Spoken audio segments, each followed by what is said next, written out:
everything you know, every figure you've collected for the past 20 years, is all because of this one action figure.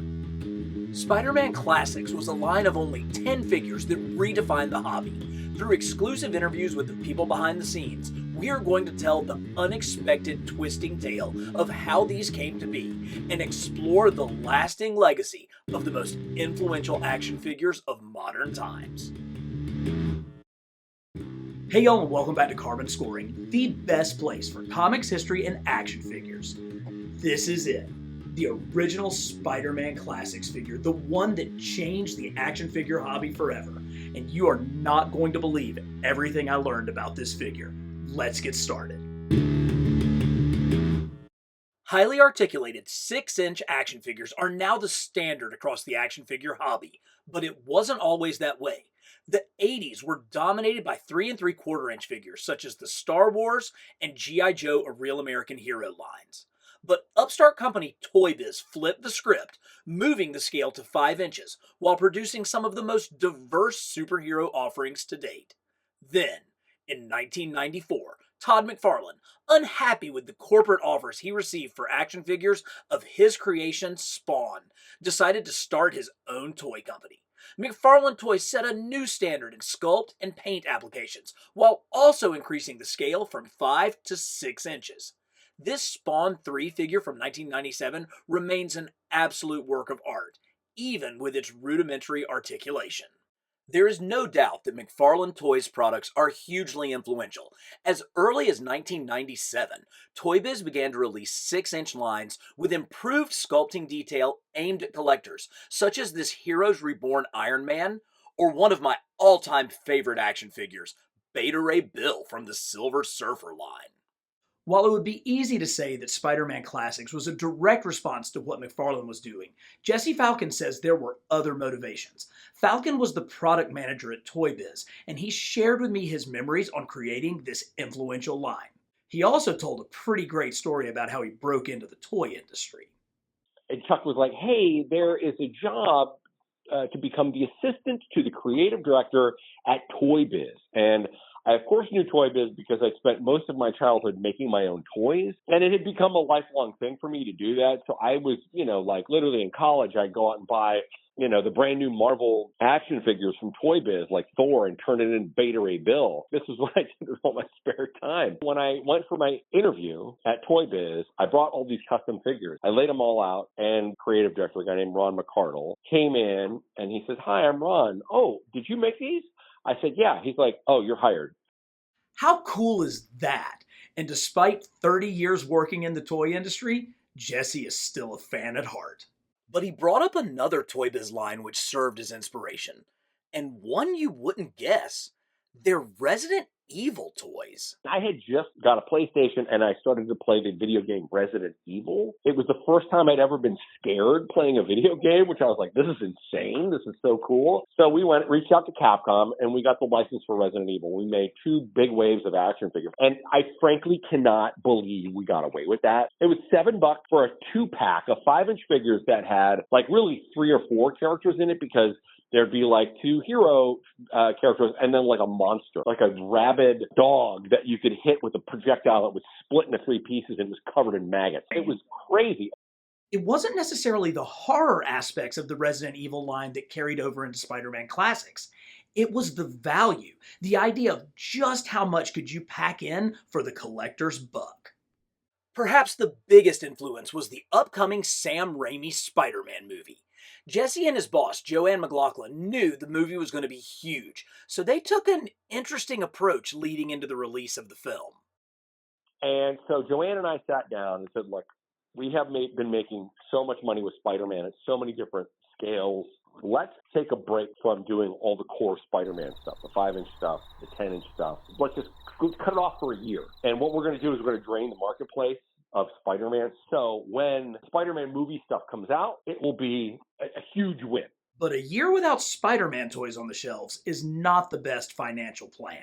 Joanne turned to me and said, look, can you make something that is a little bit more adult-facing for Spider-Man? And I said, okay, let me think about it. I think she said that to me right before I went to Comic-Con. And when I was at Comic-Con, I was looking around, and I saw a company called Dragon. and they made these 1/6 or 12-inch scale action figures that were hyper-articulated, very rudimentarily in the way that you would see most modern Legends figures articulate. And I said, oh, you know what? The fidelity of the movement here is really fantastic. But I bought one, and I'm sitting on the plane on the way back, and I'm fiddling around with it, and I'm starting to draw in my sketchbook. And I'm like, you know what? I think you could probably take this and cut the size in half and get all the same movement. So I came in, and I was like, I think this is the steak here, and I need some mashed potatoes and some veggies. I looked around, and my shelf space, the bottom of the shelf, was dedicated to standing action figures. And I was like, and I noticed that, like, at the top of the shelf, before the next shelving, that was all empty. And I was like, what if we built a stand that had just a little keyhole in the back, the way a picture frame does, thumbtack that to a wall so you could stand Spider-Man up and put a little articulated arm on there to put him up there, or some pins, so it would actually look like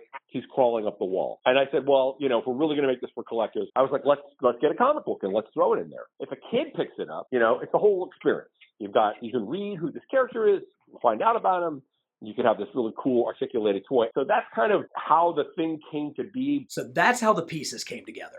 A game-changing rebel artist took the toy world by storm and set a new bar for adult collector figures, which Toy Biz then raised by adding import-level articulation and good old bang for your buck.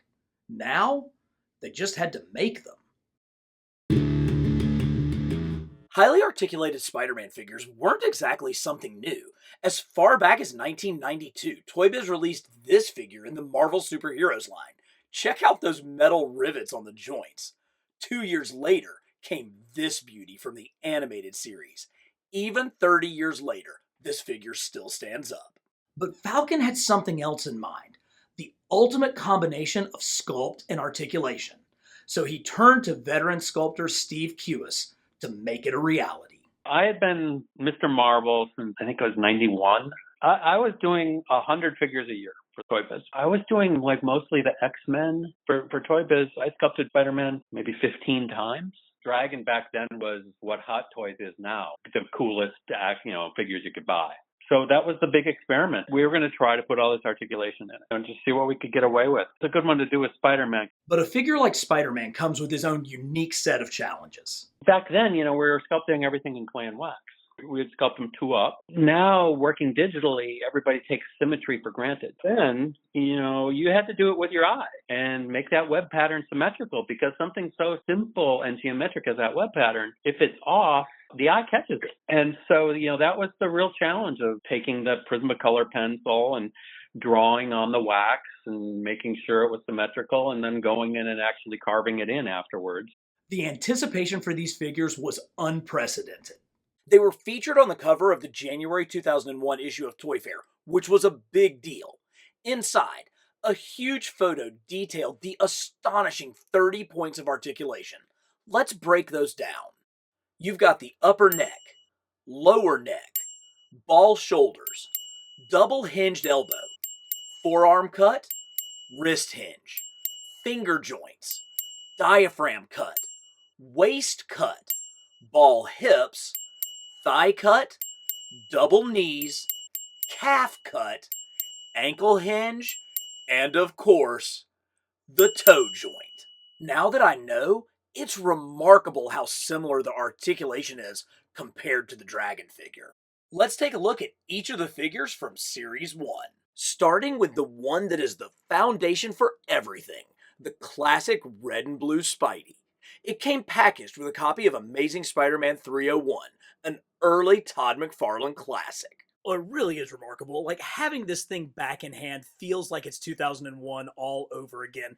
I just have so much nostalgia for this figure, and I think it's easy to see why. After so many years of bulky, blocky Spider-Man figures, particularly in the animated line, we finally got one with the thin, athletic muscles that was the way that he was drawn throughout the 90s with Todd McFarlane, and then on to Mark Bagley and the art style from there. So this finally represented that athletic, lean, muscular Spider-Man that we had wanted for so long. And speaking of representation, the mask on this is almost a perfect copy of what the figure looked like in issue 301, the one that came with this figure. It just so greatly catches that early Todd McFarlane era at the time when he wasn't always inking his own work. I think Joseph Rubinstein inked that issue, but it works. It has a cleaner style to it. Now, you heard Steve talk about the necessity for the symmetry of the web lines, and it's perfectly done here. And of course, these are all sculpted in web lines. So the black comes from a paint wash that was added later. Sometimes you get a little bit of bleed. You can see that kind of around the eyes here.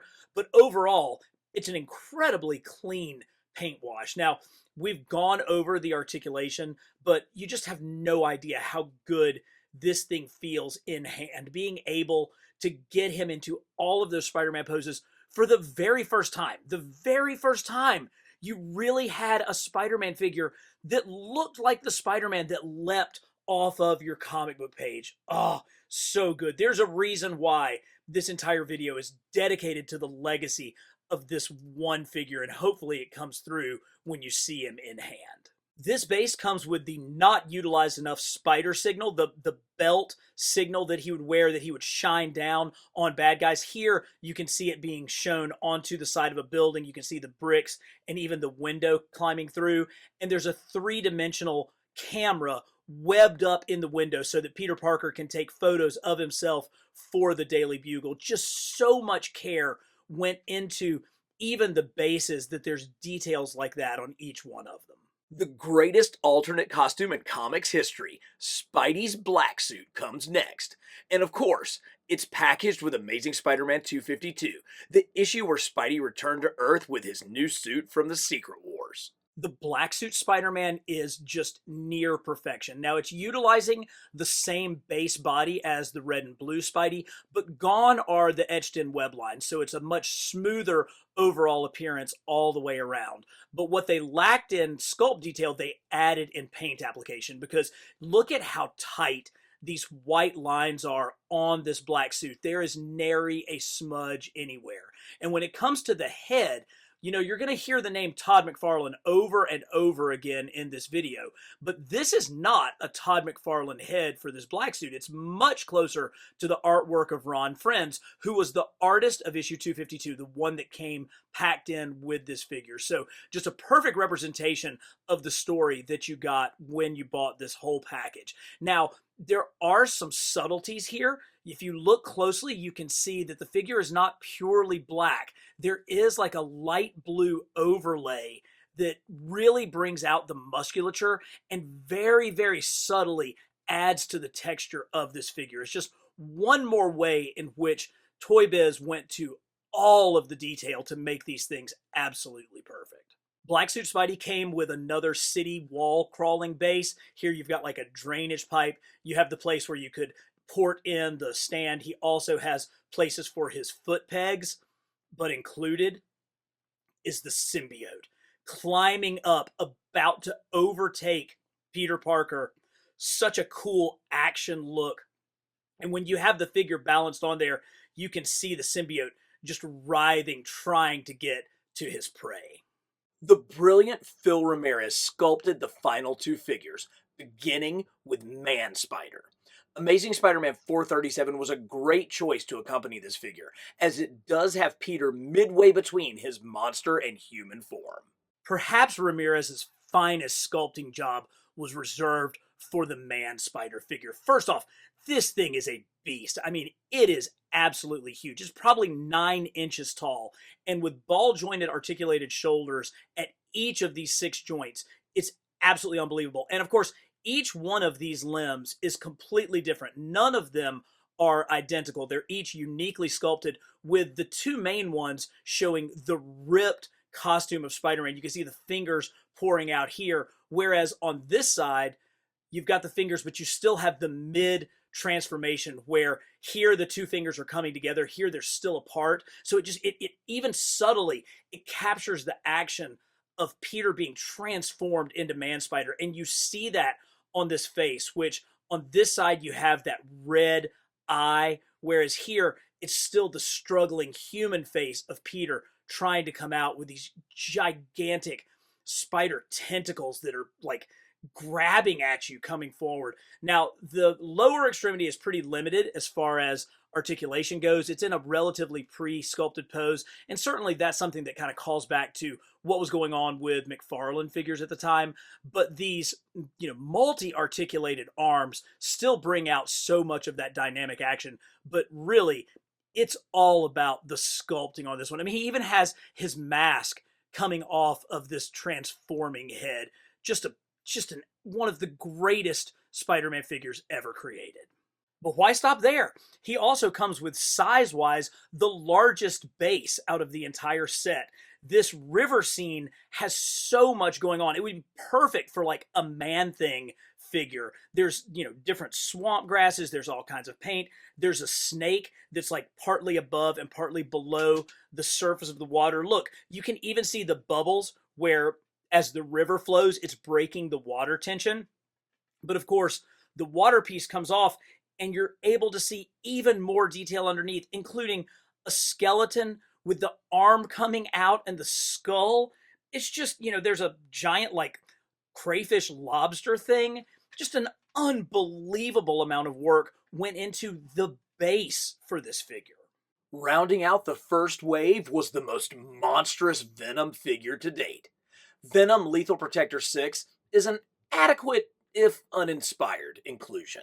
Phil Ramirez was the other lead sculptor on this line, and he had made a name for himself doing the more monstrous types of figures for Toy Biz, and there could be no better example than this Venom. This was really the first mid-transformation Venom figure we had ever gotten, and they went all out. Look at the way the symbiote tendrils are crawling up around this leg. He still has the barefoot here, but the tendrils are making their way down. They're spinning around this arm, coming out to this elongated hand that is just like gripping and thrusting around. Now, articulation was a huge part of this line, and it wasn't forgotten in these figures. Ball joints at the hips and at the shoulders were not standard or commonplace at that time. So when you add that in with the ankle joints and these knees, this actually gave us a lot more bend than what we were used to in a typical Venom figure.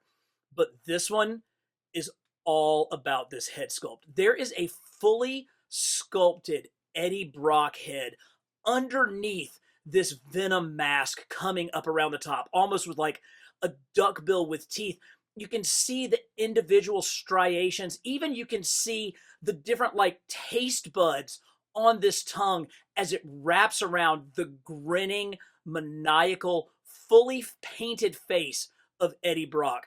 This thing is a true work of sculpting art. I mean, it's just phenomenal. Look at how big those back muscles are. It brings the menace of this figure to life. Just an absolute gorgeous piece. And no detail was spared on Venom's base either. You get an in-scale vault guardsman with like his arm broken. There actually may even be an extra part that I'm missing there, but you get these fully rendered, barbed wire or, rebar coming off concrete blocks. There's the place for the stand. It has dimensionality. It has heft to it. He's got damage to him. It's just so much detail went into this. Even the paint apps, look at all of the different shades of coloring that go into this damaged scene here that came with our Venom figure. With the first wave an overwhelming success, well, here, let me just let Jesse tell it. It did really, really well. People are ravenous for it. Yeah, we had no time. We quickly threw another line together using as much existing tooling as we could. So they were back on the cover of the very next issue of Toy Fair. But this time, the images inside the magazine didn't exactly look like the finished product. Regardless, Series 2 was a worthy follow-up, beginning with a Battle Ravage version of Spider-Man, which was clearly inspired by the included comic, Issue 5 of Todd McFarlane's Spider-Man title. Wave 2 started with perhaps the most comic-accurate version of any of the figures on this list. This Battle Ravage Spider-Man looks exactly like he did on the cover of the included comic. I mean, it's remarkable how they were able to really capture that Todd McFarlane art in such precise detail with the way that the mask is ripped, his hair is popping out of the top. There's new pieces here at the legs that allow for the ripping and tearing down there. His to the point where even there's new hands where his fingers are popping out of his gloves. Just so good. The middle section was mostly reused because, like we said, they had to get this second line out very quickly. But by adding just these few extra parts, you get a completely new figure. And who caused all that damage, you might ask? Well, the answer lies right here in the base with the lizard. And this lizard even has an incredibly accurate Todd McFarlane sculpt. But we're not done. It has an articulated jaw with a fully painted interior of its mouth and an articulated arm. So this base actually has motion in it. Just so good. You can see the way that the metal is wrapping around where Spider-Man has managed to capture the lizard, but he's still willing to come and attack our hero. One of Spidey's closest allies, the man without fear, Daredevil, made the cut. He came with issue 241 with its incredible Mike Zeck cover, and get this, interior art by none other than Todd McFarlane. Daredevil's arguably the weakest figure in the line, and Jesse Falcon admitted to me that he wasn't completely satisfied with the way that this figure came out. Again, because they were in such a hurry to get Series 2 onto shelves, Daredevil was not able to get his own unique body sculpt, so he basically used that same body from the black suit Spider-Man, just, with a new paint app with the DD on there. Now, he did get a fully new head sculpt, which some would argue is maybe a little bit too big for the body. I don't really think so. I actually think it perfectly encapsulates the artwork of Joe Quesada, who was drawing Daredevil for the Marvel Knights line at the time. And you can see that big chin and the way that that really does look exactly like the artwork. I've always felt like Daredevil was an athletic figure with a frame very similar to Spider-Man, so this figure never bothered me. We've gotten newer Daredevil figures that are just a little bit beefier, that really probably fit a little bit better, but for a first super articulated Daredevil figure, this one's pretty daggum good. Hornhead did get a completely new base, however, and this is one of the very best ones in the line. This church window with the stained glass really brings home Daredevil's character. He's kind of a fallen angel. He's sort of a relapsed Catholic, and that really comes out in this base with all the gothic detail, all the little architectural bits. The fact that you can stand him up on the ledge, there's foot pegs there, there's a spot where you can have him kind of hanging from in front of it. This is such a great diorama piece, and one that, has been used in action figure photography over and over and over again. I just really think that this is a quality piece to include with this figure. Yet another epic sculpt from Phil Ramirez in the form of the rampaging Rhino, who came with his first comic appearance from Amazing Spider-Man issue 41. Rhino is another Phil Ramirez sculpt where he really gets the most out of that facial expression. Just look at the grumpy anger, upward looking eyes so that you can get him kind of in a charging pose coming right at you. Plus, this is a long time before face print technology, but look at how much detail and paint apps they were able to get onto that face. Now, again, this is one where it has kind of a little bit of added articulation. We've got ball shoulders, ball hips, so you can get him into some decent poses, but with the way that the feet and the lower legs, there's really no bend at the knee, so he's a relative statue, again, much more similar to what was being produced by McFarland Toys at the time, but with a little bit more dexterity than what we saw with our normal figures. Mine actually has kind of lost his shoulder pads over the years, but that's okay. He actually looks much more accurate to a John Romita Sr. Rhino without them. Just a powerhouse of a figure, really, really bulky and big, one that can definitely stand toe-to-toe with your Spideys. Rhino came with another destructive scene where he's obviously destroyed part of Manhattan going down Broadway. The pegs do allow for you to put him on there in kind of an attacking, kind of coming at you, charging pose. This piece is removable. The fire hydrant with the piping sticking up. There's a mailbox amidst all the bricks and the remainder of the debris. Definitely something that works for a character like the Rampaging Rhino. And my favorite figure from Series 2 is the first appearance Spidey, packaged, of course, with a copy of Amazing Fantasy 15. Longtime viewers could easily guess that my favorite figure from Series 2 was going to be the Ditko Amazing Fantasy Spider-Man. He is basically just the original red and blue Spider-Man with a red and black paint scheme. They weren't able to change the Spider logo on the back to look more Ditko-esque, nor the one on the front. They kept the ones the way they were.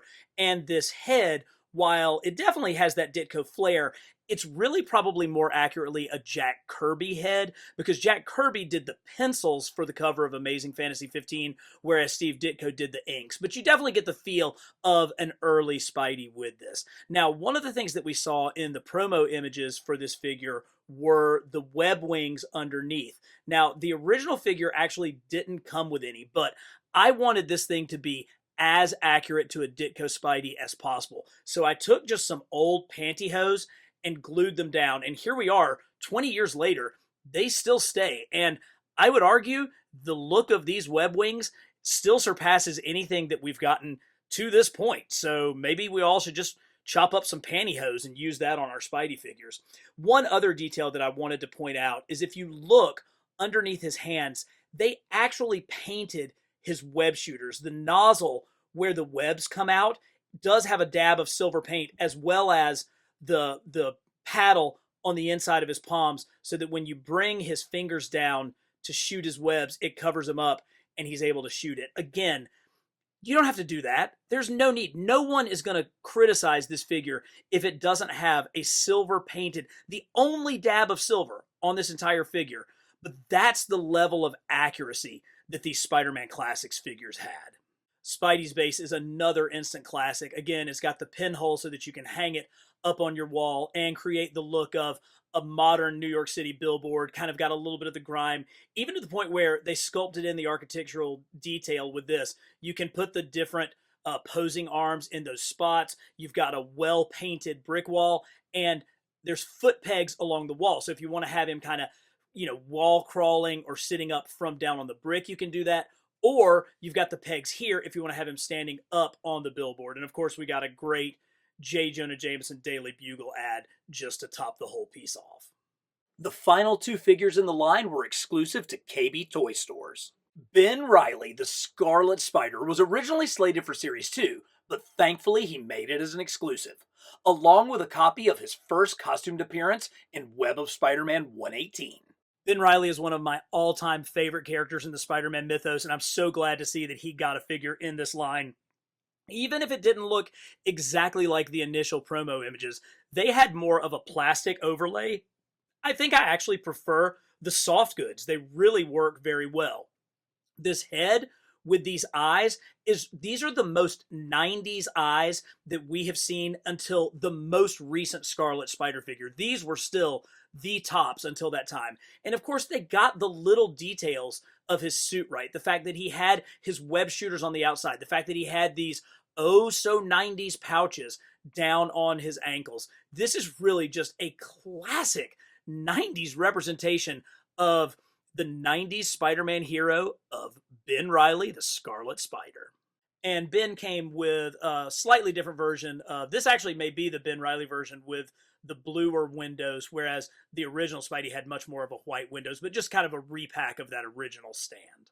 And finally, the wall crawler from the future, Spider-Man 2099, perfectly paired with his first appearance in his very own comic. Ah, yes, and Miguel O'Hara, Spider-Man 2099. Again, it's the base body. It's done in blue. There's some really nice, kind of paint overlay to bring out the musculature.